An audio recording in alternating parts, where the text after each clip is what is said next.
Quick question for everyone. How many of you want to reach 85, 90 years old or beyond? Show of hands. Most of us, right? Me too. Have we ever actually stopped to think what our physical health is going to look like at that time? Because it's highly likely that you're going to reach that age. Statistics Canada have projected that the amount of people aged 85 years and older is going to triple by 2050. So we need to consider what our health is going to look like. And the goal of my presentation is to address the distinction between lifespan and healthspan, and the role of muscle in extending healthspan. So here we have a younger person with healthy muscle, normal muscle fibers, healthy mitochondria, which are the energy-producing factories within the muscle cell, and a nice distribution of muscle tissue and very little fat content. And as a result, you can see that the lifespan is the full bar, and the health span is pretty much overlapping that. So bar a catastrophic event or illness, the person's health is going to overlap the lifespan. So the lifespan is the amount of years that we spend living, and the health span is the amount of years that we live in good health. When we get older, we get sarcopenia, which is the age-associated loss of muscle strength and mass. So by the time we're in older age, we have atrophied muscle fibers, there's infiltration of fat into the muscle tissue, and the mitochondria stop working so well. And you can see here that the health span is making up about 2/3 of the lifespan. So the person might live till, say, 78 years old, but only 63 of those might be spent in good health. And I'm going to explain why the muscle is a huge target for us in terms of extending that health span. Okay, so beginning around 40 years of age, we start to lose strength at a rate of between 1% to 3% per year, and mass at a rate of around 1% per year as well. And this is a normal decline.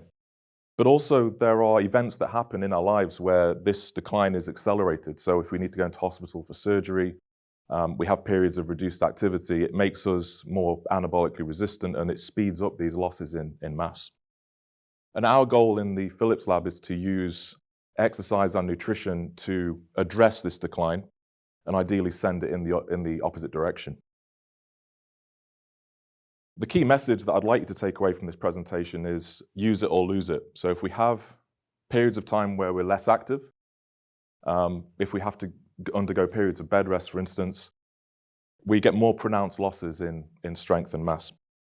So exercise is the key stimulus for us that we need to use. And exercise, not just targeting the muscle when we contract against an external resistance, we get the beneficial effects for the muscle, but these are felt in all of the other bodily systems. So we have the cardiovascular system, the nervous system, and so on, fat tissue, and the liver. These are just a few of those systems. But exercise is free. It's effective against so many of the chronic diseases that we associate with aging, and potentially this has implications for the healthcare infrastructure moving forward. So that's how exercise influences the health span. And a very recent review came out early last month, just shows that you see how resistance exercise is represented in this figure, and exercise more generally, how it influences these age-associated conditions like COPD, cancer, and so forth. It's a very powerful stimulus. And just a cool story from back in the UK, this older female got involved in powerlifting in her 60s. And by no means am I saying everyone has to take up powerlifting, but it's just an extreme example to show you what can be achieved from someone that has had little to no exposure of resistance type training. So she can now deadlift 55 kilograms and has actually started to compete. And we also have this example from the Netherlands, a 63-year-old, she took up powerlifting and at 71 was a world champion. And you can see these remarkable increases in typical markers of health in older people that we use in our lab versus age-matched comparators. Huge benefits. So I'd leave you with that message: to extend the health span, push against something difficult to move. So thank you very much.